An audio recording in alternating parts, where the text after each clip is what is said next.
Good afternoon.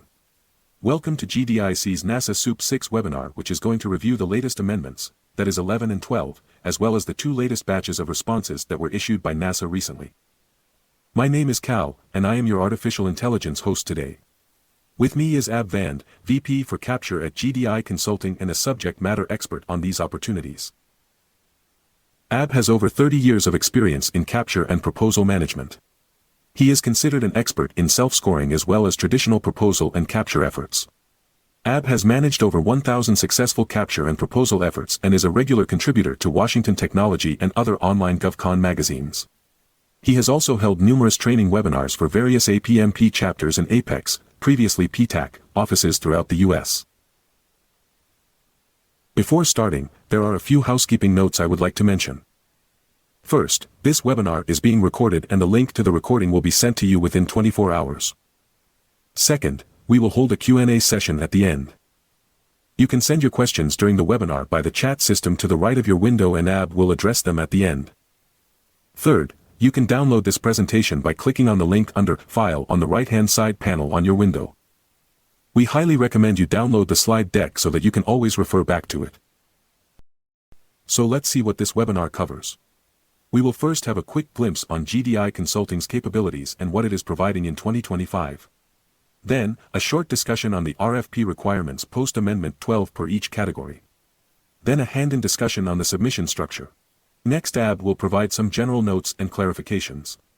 Finally, before going into the Q&A, Ab will provide his recommendations towards preparing and reviewing a winning proposal.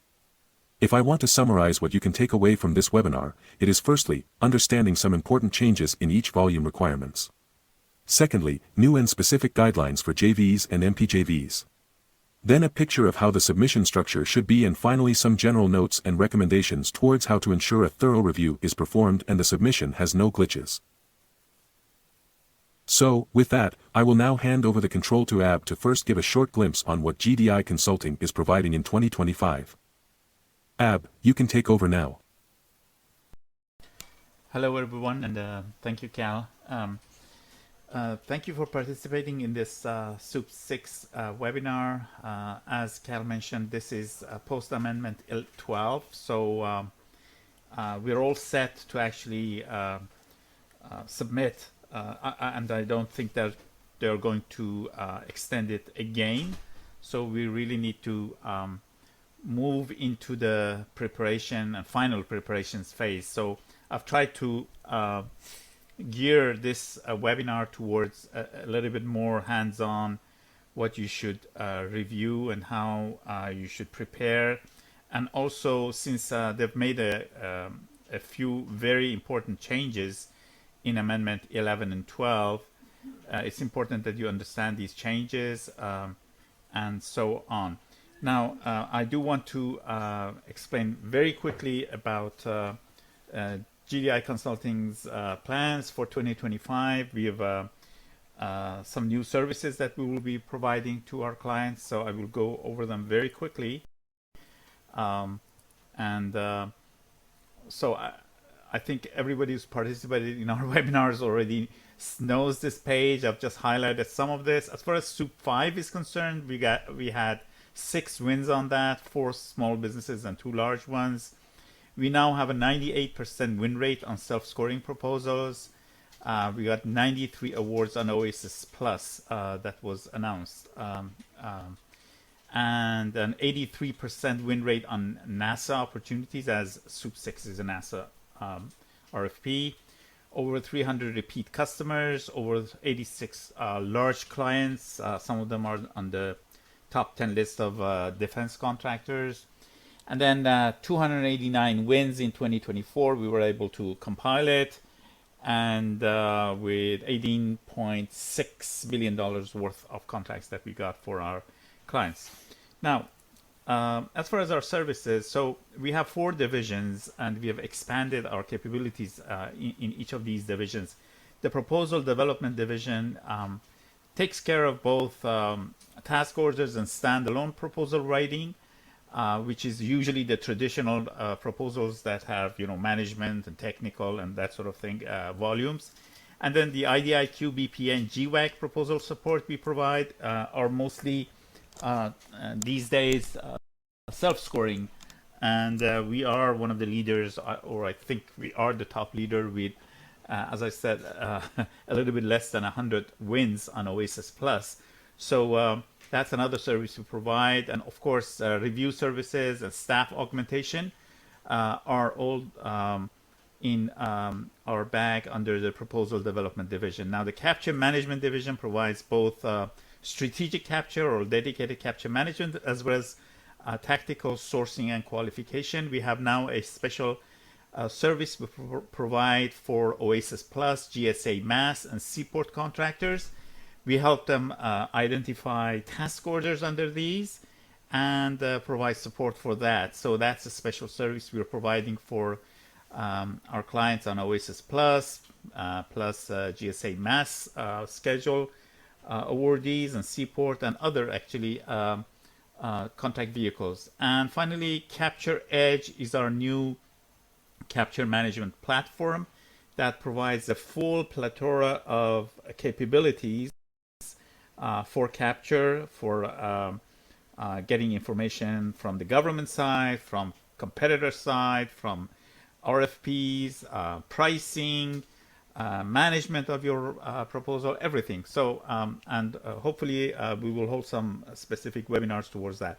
The support division of support services provides competitive intel, black hat exercises, price to win, and we are now helping a number of companies, helping them preparing their accounting systems for DCAA and DCMA audits. So that's another service we're providing. So if you're looking to prepare your accounting system to get an audit for DCAA, DCMA, we can help you on that. And then finally, our training division provides proposal development, capture management. So these are the services we're providing in 2025. We want to place ourselves as a one-stop shop for all your needs towards getting those contracts from the government.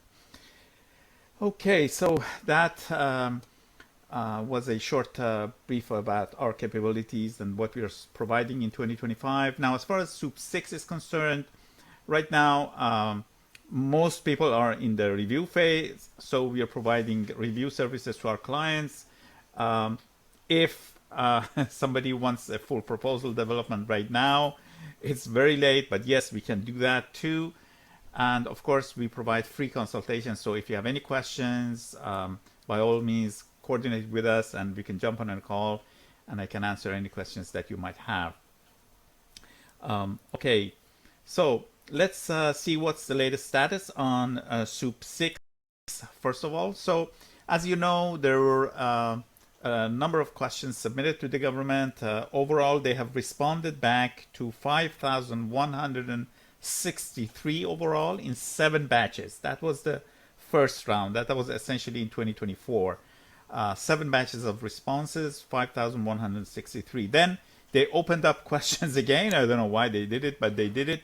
And they received 1,090 questions and they have responded back to those. So they're now even with us. Batches 8 and 9, which were released in 13th and 17th of January, they cover 1,090 responses. And these are important ones that you should actually review. So Amendment 11 was issued on 17th of January 2025, and Amendment 12 on 24th of January 2025. I think these are the most important amendments. Don't go back anymore. Perhaps Amendment 12 or maximum 11 is all you need to actually review. And the final submission due date is now February 19th, 2025, before 1 p.m. EST, and I doubt very much if they're going to extend it. So that is the day, D-Day.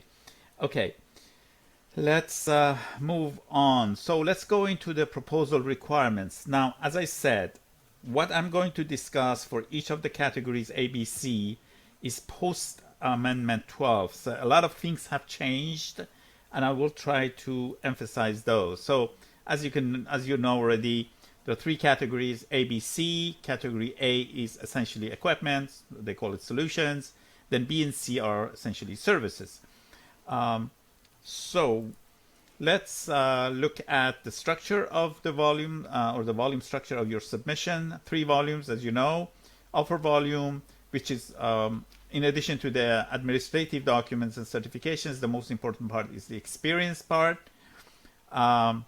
Volume 2 is past performance volume, and then volume 3 is the mission suitability volume, and I'm going to go into details of these and the changes. So let's start with category A and see where we stand. So category A has 9 sub areas, or technical areas as they call them. But as far as we are concerned, always remember that 1A to 8A are the ones that we should go for when we are discussing technical areas. So when we are discussing technical areas in the requirements in volume 1 and 2, 9A is not one of them. Okay, so remember that.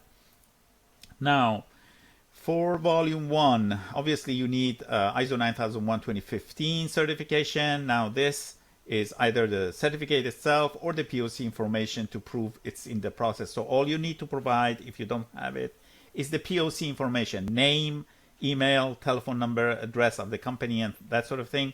Person they should contact to check that your ISO 9001 is in process. That's good enough. Now, as you remember, there were 8 categories, technical areas, as I mentioned, 8 of them. So for one of those sub areas, you need to provide 1,000 CLINs or line items from one designated provider OEM and 50 CLINs from a second one. For 3 others, you're supposed to provide 100 CLINs from one, 50 CLINs from the other. And then you need to provide 2 CLINs, and these are not from providers or anything like that. They could be from a provider, but they could be yours. 2 CLINs from sub-area 9A, product-based services. And this should be something like maintenance or repair or that sort of thing. So 2 CLINs there, but everything else is on those 4 different areas. And I have depicted that on a picture below. So you can see that you have to pick 4 of those 8 technical areas or sub areas. One of them is primary one, and you're supposed to provide 1,050. This is the one. And then 3 others, you're supposed to provide 150 CLINs. Under each of these, 1,000 should come from one OEM. That's 50 actually. 50 should come from another OEM. The same for the second sub area, 100 from one OEM, 50 from the second OEM. Now, note that these OEM X and OEM Y could be the same ones that you're using for your primary sub area. That's fine. Maybe you have the main OEM is Cisco, and you're using it for all of these 4. 1,000 Cisco equipment for one of the sub areas, and then 100, 100, 100. And the 50s should come from a second OEM.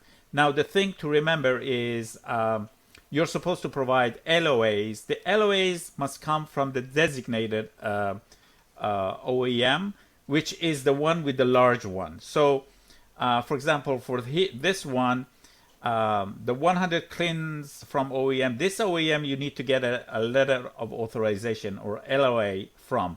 But the one that you're getting the 50 from, you don't need that, okay? So you only need the LOA from the ones that you're getting the larger amounts. So 1,000, 100, 100, 100. And as I said, maybe you get them all from one OEM, that's fine. So that's how you're supposed to provide. And 2 CLINs, as I said, from sub-area 9A, which is product-based services. As I said, you must provide LOA signed by the designated OEM provider mentioning SEWP 6. So SEWP 6 must be in that LOA. Now, if you've already gotten the LOA and you don't have SEWP 6 on it, if they issue a secondary letter saying that you do it, maybe it's not LOA, an official LOA, but a letter that they sign, that's acceptable too. So you attach that to the actual LOA. And do remember that distributors cannot sign the LOA. The LOA must come from the actual OEM or provider. And these are listed on enclosure 1 of the RFP. So anyone who is on that list, you can get a LOA from. If the company is not on that list, you cannot use them as your OEM and get an LOA from them. So that's how Volume 1 stands for Category A. Actually, to be honest, not much has changed here. And these requirements have stayed. So this is not one of the areas that much change has been going around. Now, in Volume 2, if you're a large business, you're supposed to provide pre-pass performances contracts between actually 1 to 3 pass performed contracts that cover 4 of those Category A sub areas, and that means 1 to 8, not 9, 1 to 8. So you're supposed to provide between 1 to 3 contracts that covers them, and the contract's annual value must be $2.5 million or more, and that's annual value.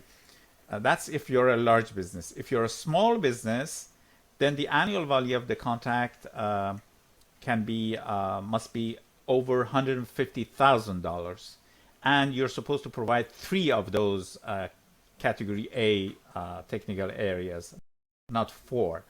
Now remember that one contract might cover 2, 3, even 4 of those sub areas. That's fine. Then you don't need to provide more. All they want to see is that you've performed a contract covering one of these sub areas or 2 of these. So if you can provide a contract that covers 2 or 3 of these sub areas, that's all you need.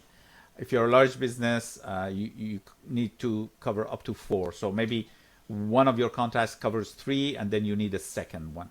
So that's how it works. Now, the annual value is calculated based on the amount actually obligated or paid by the government, and divided by the duration up to the current date, not the entire contract amount and not the entire duration of the contract.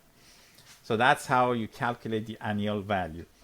The past performance contracts that you're using, they must have been completed after May 23rd, 2021, or if they're ongoing, they must have been awarded before November 23rd, 2023. So this is a major change. Make sure that if you are using an ongoing contract, the start date of that contract is before November 23rd, 2023. The 6 months performance requirement is now set back. They changed it to the due date of the submission. Now they've brought it back to the release of the solicitation. So when you go back 6 months from there, it's November 23rd, 2023. So anything awarded before that and ongoing now is fine. Contracts can be federal, standalone, or task orders, or they can be commercial, and contracts can have been performed as prime or as sub. Now, if you're a small business, you can use past performance from subs as well. And then if you have a single award IDIQ or BPA, or in fact a commercial master service agreement, you can bunch up the contracts under it or the orders under it and consider it one contract. So if the value is not 150,000 if you're small, or even for large businesses, you can actually add up the task orders under single award IDIQ or BPA and get over that limit of $22.5 million or the $150,000 depending on the size of your company. The NAICS for the past performances must be the same as the NAICS that you're submitting under Block 17A in your 1449.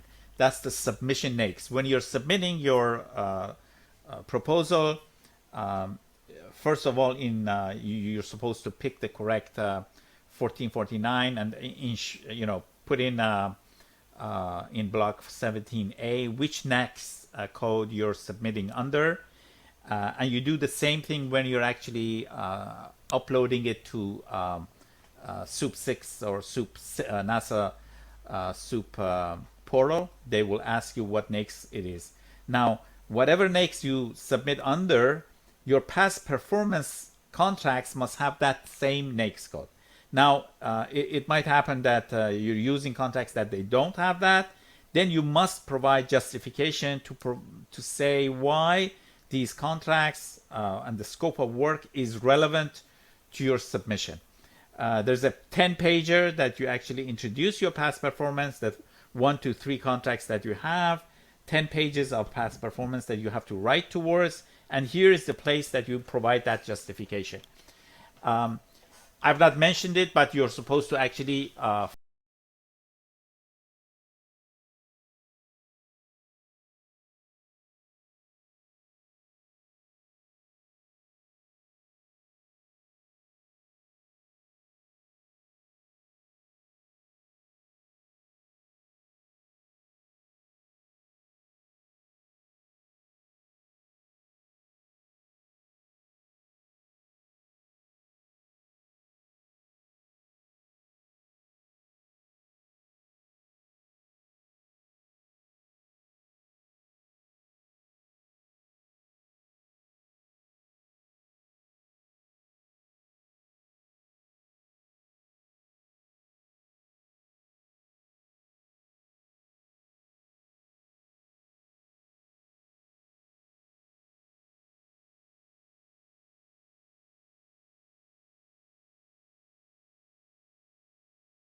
so when we're discussing in the other in volume 1 and 2 the requirements, when we say technical areas and sub areas, we mean 1B till 10B. You cannot provide a contract whose main subject is 11B. That's not acceptable. So 1B till 10B are the actual technical areas that we are interested in. So let's look at what's needed in volume 1. So in volume 1 experience, you need, and we're talking category B, ISO 9001 and CMMI level 2. And again, here, either you provide the certification or you prove by providing the POC that it's in process. That's acceptable. Now, if you're a large business, you need to provide 4 contracts. Here you don't provide CLINs like in category A. Here you provide contracts, or as they call them, reps, with a total value of 30 million each that cover 4 of the category B sub areas. That means 1 contract per sub area. Okay, so 30, and the total value of the contracts must be $30 million. That's if you're a large business. If you're a small business, total small business, you need to have 3 contracts and the total value must be over $5 million, and you cover 3 of those category B sub areas. Again, remember 11B is not included. Now, if you're a special socioeconomic category such as STBs, hub zones, VOSB, STVOSB, women-owned small business or EDWSBs or 8As, then you need to provide only 2 contracts to cover 2 sub areas, and the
million.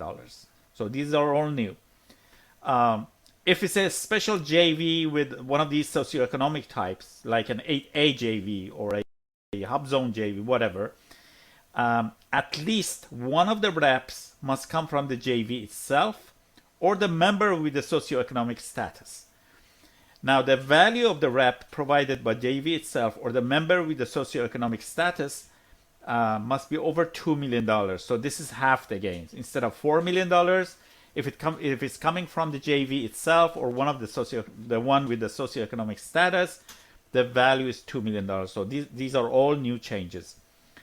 Now, total contract value, how do you calculate that? So if it's an ongoing contract, you add all option years to the base year. So maybe you're in the second year and this is a 10-year contract.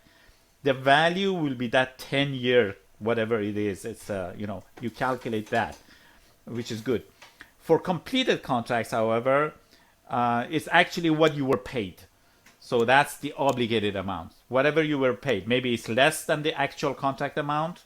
I mean, what was on the paper initially, or maybe it's more. That's what you use, what you were actually paid. The rep contracts must have been completed after May 23rd, 2021. And if they're ongoing, again, that change, that 6-month performance, they must have been awarded before November 23rd, 2023. So this is a change. Make sure that the reps you're using, if it's an ongoing one, was awarded before that date.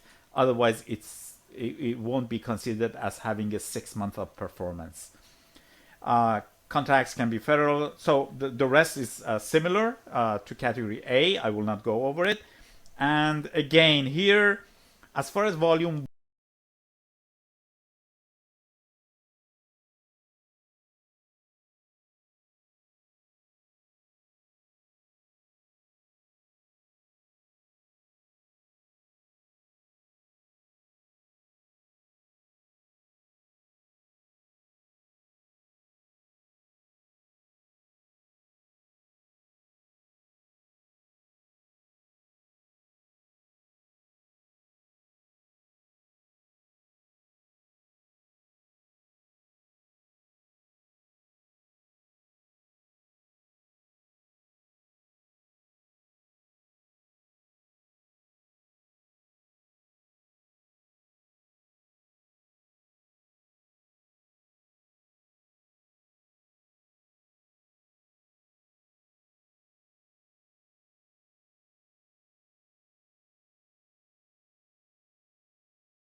up to 2 contracts, annual value of $1 million.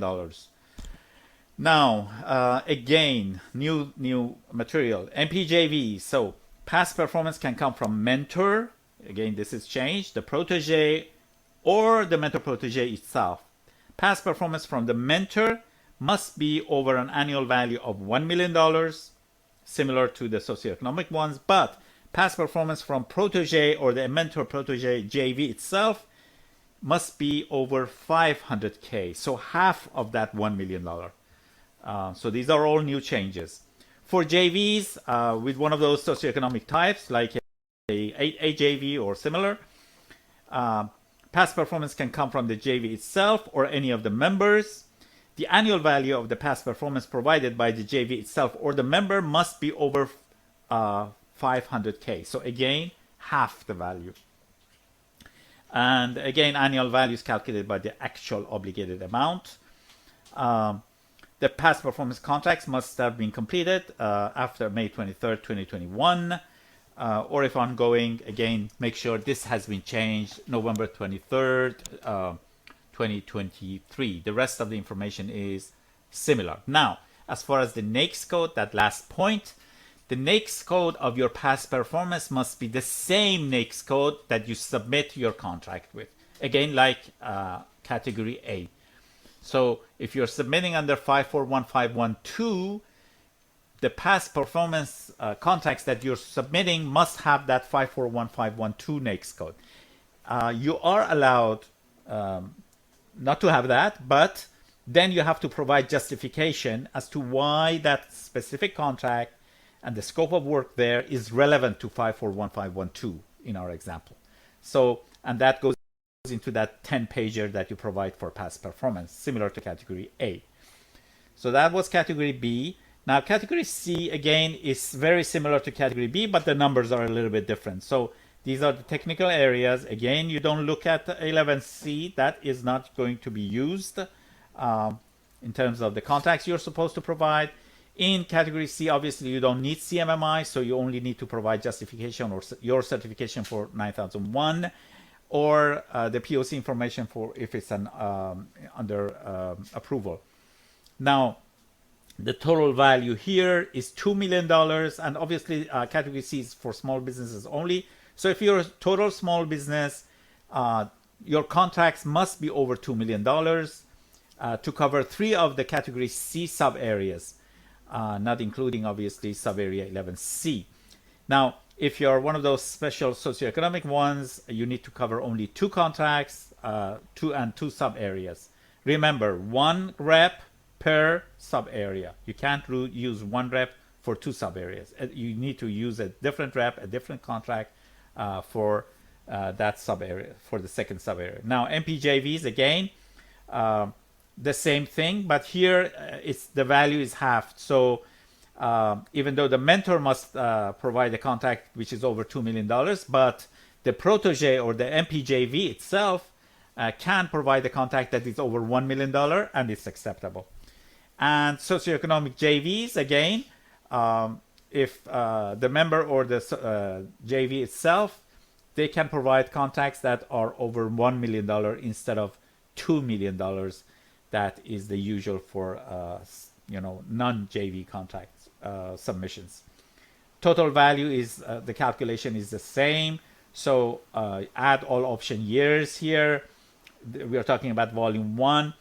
And then if it's completed, what you were actually paid, the obligated amount. The same problem with the dates. So remember that November 23rd, 2023 stands for category C as well. And the NAICS codes you use for volume 1 for the reps, any of the acceptable, or as they call it, in scope NAICS for category C are acceptable. So it doesn't have to be your submission NAICS code. Okay, let's move forward to volume 2. So volume 2, you're supposed to provide, we don't have large business requirement here. Small businesses, total small business, 500K annual value, covering 3 areas. If you're a socioeconomic, special socioeconomic, you need to provide 2 contracts to cover 2 of those areas. Now, as I said previously, maybe you have 1 contract that covers 2 of those technical areas, you're good to go. You don't have to provide 2 contracts in volume 2. In volume 1, you had to provide those number of contracts, whether if you're a small, total small business 3, if you're socioeconomic 2 reps. But here, if your contract covers 2 technical areas, that's all you need to provide, just 1 contract. And the annual value must be 500K. Now, again, for MPJVs, that's halved. So if the protege or the MPJV is providing that contract, the value can be $250,000, the annual value. If the mentor is providing it, it has to be 500K. It says 1 million, it should be 500K. Now, for JVs, again, $250,000, so half that 500K, that is the requirement. The rest is similar, and again, let me emphasize that since this is past performance, the NAICS code that you provide for these contracts must be the same NAICS code that you're submitting your submission under, what's included in block 17A in your 1449. But if it's not the case, then you have to provide justification in your 10-page write-up. And similar to B, here you also provide that PPQ for each contract that you are providing. Let me now show you what the submission structure should look like. So this is for category A. So you should have a top folder here, main folder, which will have 3 folders on it. And the top folder, the XYZ is your company name, then the solicitation number, and then category A. This is how you will name it. So XYZ you replace with your company name. Then the folders under it, within that folder, there will be 3 folders. XYZ again, your company name, whatever it is. Category A underscore volume 1, the same category A volume 2, and same category A volume 3. So this is how it is. And once you put in these documents, and I will go over them, you put in these documents into these folders and these folders into the top folder. Then you zip this top folder and you submit. You upload that to the SEWP portal, the NASA SEWP portal. So all you submit is one file, which is a zipped file of this folder, this top folder. Okay, so three folders within it, inside folders. Let's look at what goes into volume 1. So you must have a cover page, and within that cover page, there are a number of things that you have to provide. How long the validity is, and a few other things that are written in the RFP if you look it up. The SF1449. So here I just want to mention again, remember that the NAICS code that you're submitting should go in that SF1449 as well in block 17A. Block 17A is where you put your company name and everything, your UEI, and also put in the NAICS code. So they've said that you should put it there. They had originally said that this is again a change. They had originally said that you should put it in block 10. They've changed that, so you don't put it in block 10. Don't do anything with block 10. They've put some information there. Just put it in block 17A. Now, there have been obviously 12 amendments. So there are 2 ways of doing it. You can actually put in a sentence in that cover page saying that you are in agreement, you have received all the 12 amendments, or you can actually get all the amendments, sign them, and bunch them together and have them in one document. Both are acceptable. Then you're supposed to have the reps and certs, and that's the reps and certs within the RFP, and there is a section within it that says that your SAM reps and certs is updated. If that's the case, you don't need to provide anything else. Just that page that says your SAM reps and certs is updated. If you submit that page by itself, that's fine. If not, if your SAM is not updated, then you have to actually fill out the entire reps and certs and put it here as well. Financial. So this is a requirement. So you're supposed to provide either your annual financial reports, or you can say a letter from a bank providing your credit. So they want to see that you have enough credit or enough money to actually be able to perform contracts and task orders. So they haven't said, they've said that there's no specific requirement how you're going to do that, how you're going to show it. 2 examples that are given is an annual report plus a letter from a bank providing your credit. But you might, provide other ways of doing it too. The Ability 1 letter goes here also. The Ability 1 letter, before I move on. Now, one major change is this. Previously, they had said that you're supposed to bunch all these together into one document. Now they've said that each of these should be a separate document. Okay, that's why there's a long list here under volume 1. So this is a new change. All the documents are going to be separate when you submit them. And these are all in PDF. If it's an Excel sheet, I have actually highlighted it in Excel or bolded it so you know which ones are Excel. Everything else must be in PDF. Okay, Ability 1. So you must get an Ability 1 letter. Now, Ability 1 is required for some NAICS codes and not for others. My recommendation is that you get it, but you can look it up whether your NAICS code is actually requires an Ability 1 letter. On the RFP, it has an asterisk next to it, all of those NAICS codes in the list in the main RFP document that have an asterisk next to them, they require a ability one letter. So that goes here. Now, if you're a CTA or a JV, obviously, and when I say CTA, I mean a real CTA plus a prime sub relationship. Both of them, you're supposed to put in the agreement here. Now, remember, a prime sub relationship only needs this agreement here if and only if you're using a contract from the sub.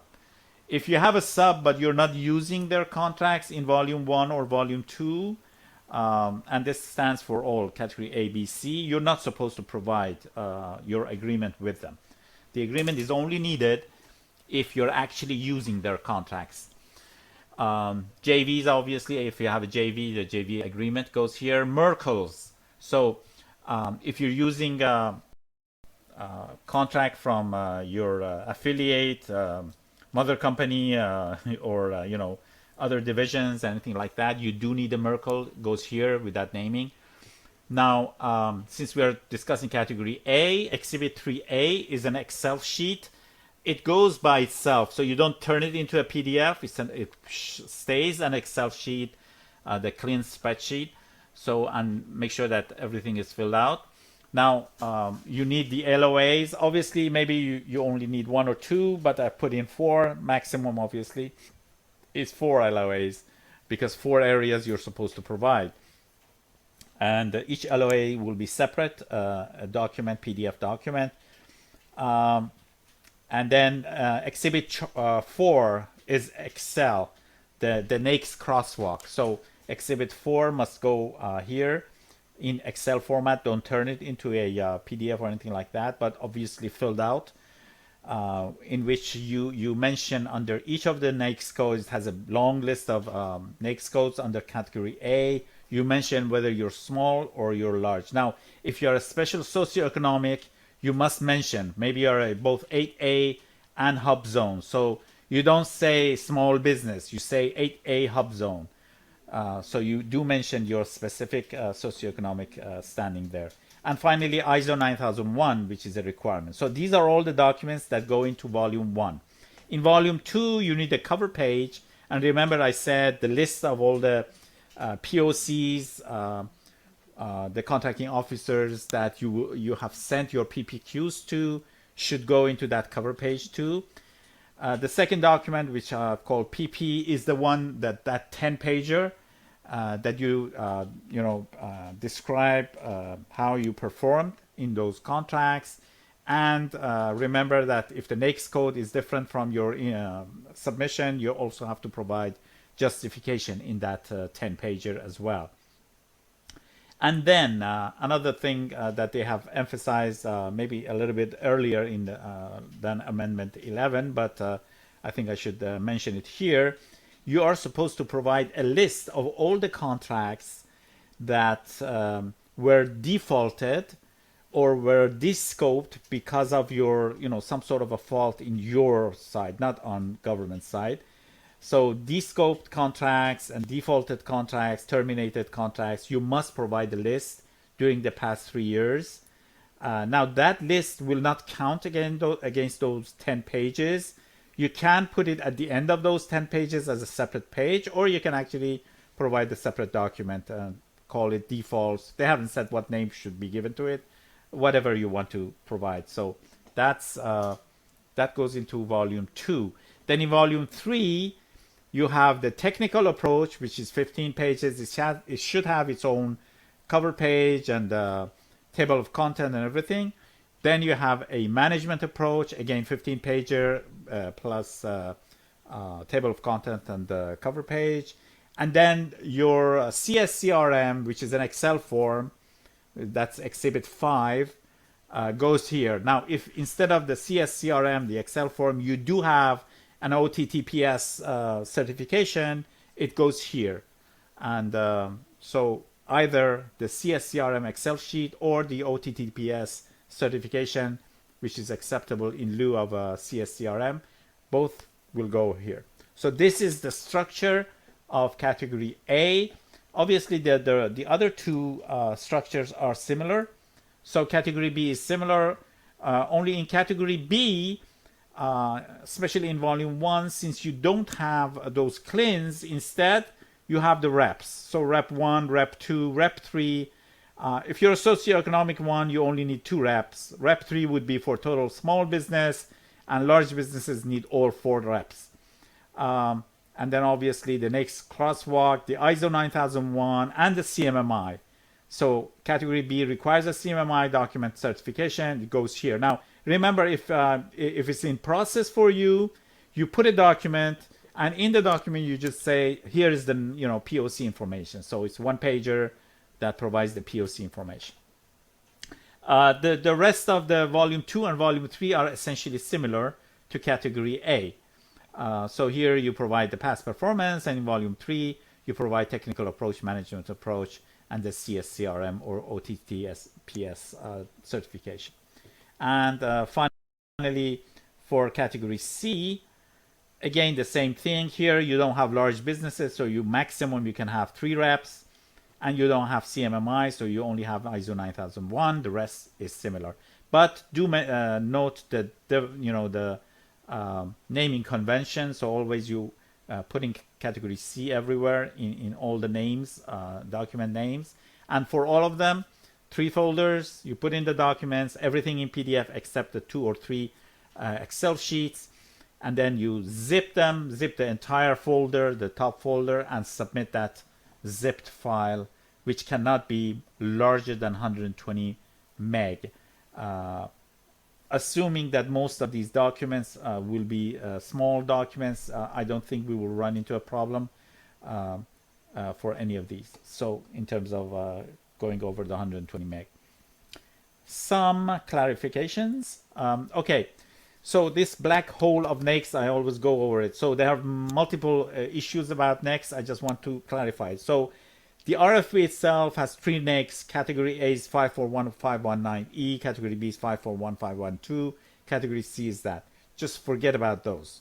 That's just an administrative purposes of the government, their own internal NAICS code. So forget about what the NAICS code of those categories is. Now, you have your NAICS code for competition, or what you call submission NAICS code. That's what goes into SF 1449. That is what you write in 17A, block 17A, and also when you're submitting to SEWP portal, it asks you under which NAICS are you submitting. So you have to decide. That ties in, if you remember, with your past performance, number 5. So the past performance contracts that you provide must have the same NAICS, or you provide reasoning as to why it's relevant. But there's the crosswalk exhibit 4 that you have to fill out, and that lists under each of these categories, whether it's A, B, or C, a long list of NAICS codes. You just mention in that exhibit 4 whether you're small or large. If you're small, you have to say if you have a special standing or a total small business, 8A, STV, OSB, whatever. You just put that under that cell. And then the NAICS codes for your rep contracts, they can be any NAICS codes under Exhibit 4 for that category. And I've listed these on the next page. So your reps, say you're going for category A, your reps, for category B or C, the reps can have any of these NAICS codes, okay? So the 2 or 3 contracts that you're providing as rep in volume 1 can have any of these NAICS codes. But if your submission is, say, went forward.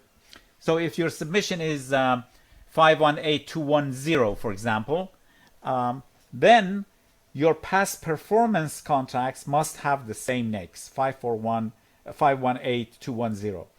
So, or if they don't, then you have to provide, reasoning why.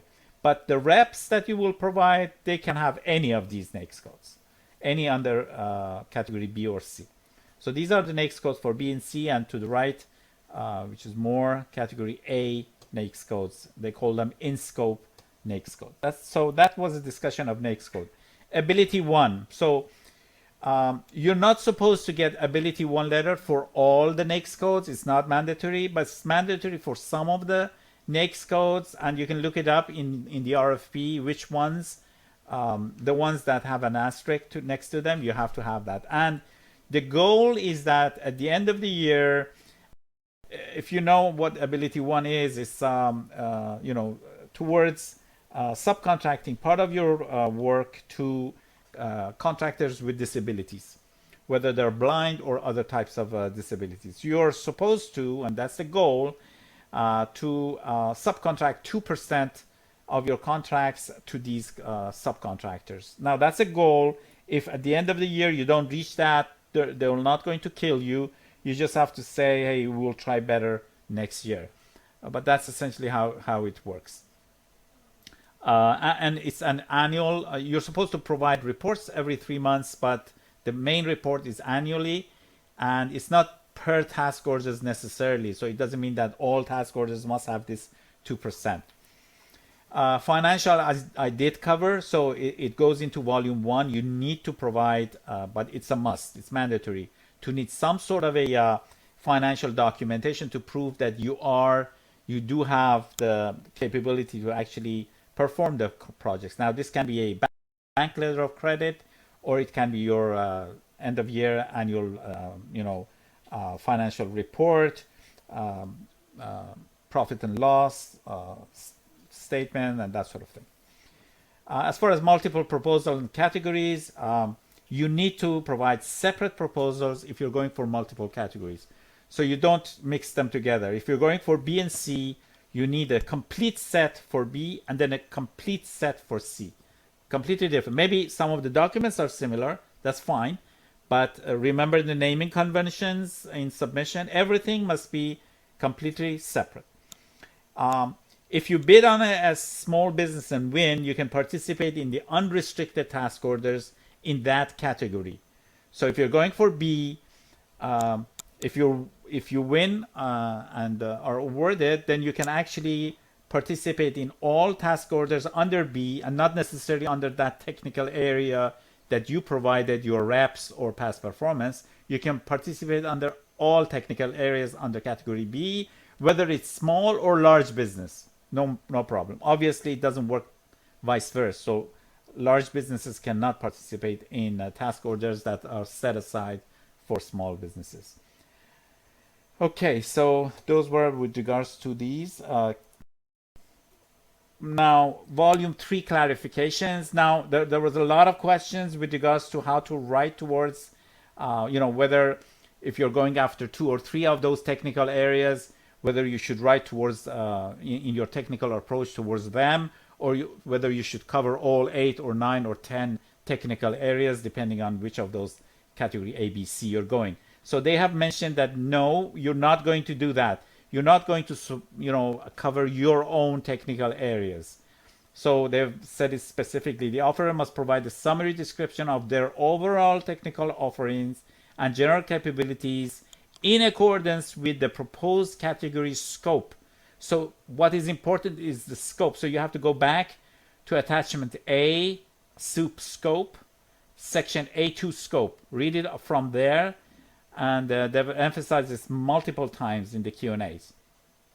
Also, with regards to next generation technology, you should provide examples as it relates to your offerings and your capabilities. Response to the commitment to sustainability are under management approach. It's mandatory for all categories and all types of companies. You can't say, hey, I'm a IT software engineering company. We have nothing to do with sustainability. You do. Even the pens you buy, how you actually use different types of green items and that sort of thing. So you have to cover it. Even though your plan might be much smaller than somebody who's manufacturing material, but you must cover it. It's mandatory. So don't just say, hey, we're not there. The 4 acquisition objectives that is mentioned, they must be mentioned in technical approach, your technical approach. They're detailed out in attachment A, page 2, and you're supposed to cover the first 3 in your write-up. You can reference your subcontractors' past performance or experience in your write-up, even if you're not providing their specific contracts in your volume 1 and 2. So remember, you only provide your subcontracting agreement if you're using them, their contracts. If you're mentioning them here in your technical approach or your management approach, you don't need to provide an agreement with that subcontractor. You should mention any contracts terminated or descoped during the past 3 years and reasons for it. This is not counted against the page count limit, and this goes actually in volume 2, but I just wanted to emphasize this. Make sure that you actually provide that. Partnering, which is usually a question. So emphasis that OTSBs, large businesses, cannot use subcontractors for volume 1 and 2 contracts, so everything is on them themselves. You can prime and at the same time be part of another team, a JV or a CTA per category, the same category. This includes priming as OTSB and subbing as a small business. If you're small under that, some of the NAICS codes, that's acceptable too. So you can prime once, you can be a part of a JV or a CTA once, but you can be any number of times a subcontractor. Subcontractors and teammates can always be added after award and the task order level as well. If you're subbing, you can participate in multiple teams. It is allowed. Small businesses can have large businesses as their subs, but cannot use the large businesses contracts for rep or PP for volume 1 or volume 2. So why would you do that? I don't know. Why would a small business have a large business as their sub? At least here at the contract vehicle, there's no reason for it, because you can't use the large businesses contracts in volume 1 or volume 2. There was some confusion as whether you can use the same contracts or the same volume 3 write-up if you're submitting in 2 proposals, like in Prime and in a JV member. They have clarified it, and you are allowed to do that. So no problem there. Oh my God, we're very late. Final recommendations. Okay, so general. Amendment 12 is the final RFP. I'm sure of it. Carefully review each and every part of sections L and M, especially everything that has been changed. Use the document that shows the changes. There is one document that shows all the changes. Then ensure that the latest changes in Amendment 11 and 12 are incorporated in your proposal. Now, my suggestion is not to read the old Q&As, because a lot of them are contradictory and you get confused and you might make mistakes, change something that you shouldn't. So do not go back into the Q&As. There are more than 6,000 Q&As. Forget about them. The best maximum you want to do is to just look at batch 8 and 9, the latest, the 1,000. Don't go to the previous ones. Instead, use the RFP that comes in the Amendment 12. That has the final word.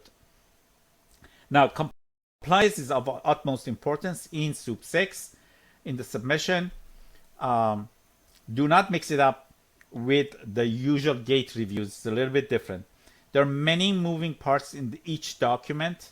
We saw all those documents that you provide under each of those volume 1 and 2, 3.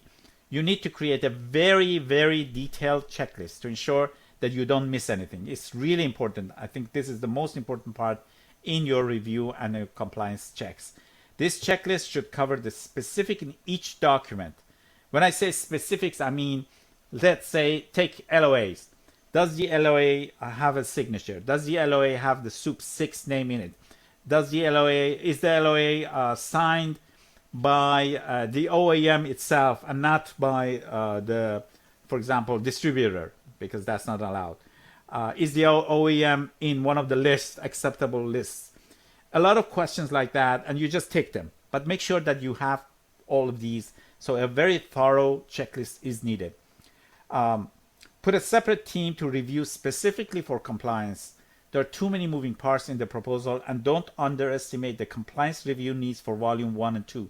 So when I say review and compliance, I don't mean the write-ups in volume 3, the 15 pages of technical and management, 15 pages of management. Not just that, Volume 1 and 2 have a lot of moving parts, and they might go wrong if you don't do complete reviews there. Now, get your proposal reviewed by a third party, either within your organization or a professional proposal development such as us. You don't want to face a situation in which you possess all the requirements, you deserve a pass on everything, and they're not going to compare your proposal with other. You just have to pass each of those volume requirements, and then you fall short because you've made some mistakes in form and format or in content. You don't want to be there. And then use our free consultation service to ask any questions that you might have. I mean, take maximum use of that and ask any questions that you might have. And we are done with our timing. So again, what we can provide full proposal development. At this point, I think the most important thing is that we can provide review services. So by all means, we are ready to do reviews for you, support you. It's really important to have a second set of eyes. If you have it within your organization, by all means use them instead of us. But do take use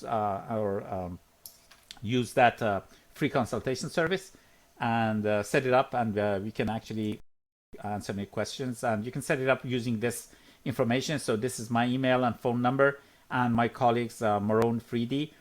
Try to set it up with him by phone or email, and we'll jump on a call and answer any questions you might have. So we are past time, and I'm seeing about 1,000 more questions, just like when SEWP, the NASA people, opened up the second round. They received 1,000 questions. Now I'm receiving 1,000 questions. So what I will do is, let me answer a few of them very quickly, but I will answer everything by email. Okay, so quickly 5 questions, and then the rest I will send by email. So Peter says, so do I understand that if I was awarded a contract in February 2024 and it's ongoing, I can't use that? Unfortunately, yes, Peter. So you can't use it. So November 23rd, 2023, before that, if you got it, you can use it. After that date, unfortunately, they have changed it, as I said. Used to be the due date. Now they've changed it to the release date of the original RFP. So no, if it was awarded on February 2024, you cannot use it. Question from Marge: what does the past performance matrix, where does it go? Okay, so the past performance matrix is part of that 10-pager within past performance. So you put it there, and do remember that that matrix, you're supposed to say which of those technical areas your contract covers. Now, if a contract covers more than 2 or 3 or 4 or 5, you only provide it for the ones that you are targeting. So don't try to enlarge the capabilities of it, even if it's there. So if you're targeting 2 categories, 2 technical areas, say for example in category A you're going for network and you're going for cloud, and you have a contract that covers 2 others, in that matrix just say network and cloud. Don't try to mention the others. So make it simple. Question from Steve: do you think they will have more amendments and extend it again? I doubt it very much. I don't think they're going to make any more amendments or extend it. So I think everybody should actually prepare for that last mile and get ready to submit. Mary, I can't download the slide deck. Can you send it? Yeah. So yes, Mary, I'll send that by email. So everybody else, if you have a problem downloading the slide deck, just let me know on the chat system that you want it, and I will send it to you, no problem. Last question from Paul. How are we supposed to answer the question about the use of AI, and is it going to affect our rating? No, they have said it specifically that has no effect on your submission. They just want to know how you have used AI on it. So maybe you used Grammarly, for example, to check your grammar. Maybe you used ChatGPT to do some research and even get some parts of the response. That's no problem. You just say that I use Grammarly for checking the grammar and the writing, and I use ChatGPT for my research or something like that, and that's it. They just want to know how you have used AI on it. That's all. Okay, everyone, we are 5 minutes past the 1 hour, so I have received a long list of questions. To be honest, a long list, and I will try to answer these and get back to everyone by email, and then if you still have questions, as I said, we have free consultation, so contact Marone, set up a call, and we can jump on it, or just email me and I can answer by email as well. Thank you everyone for participating in our webinar, and I hope that you will have a very successful submission of SEWP.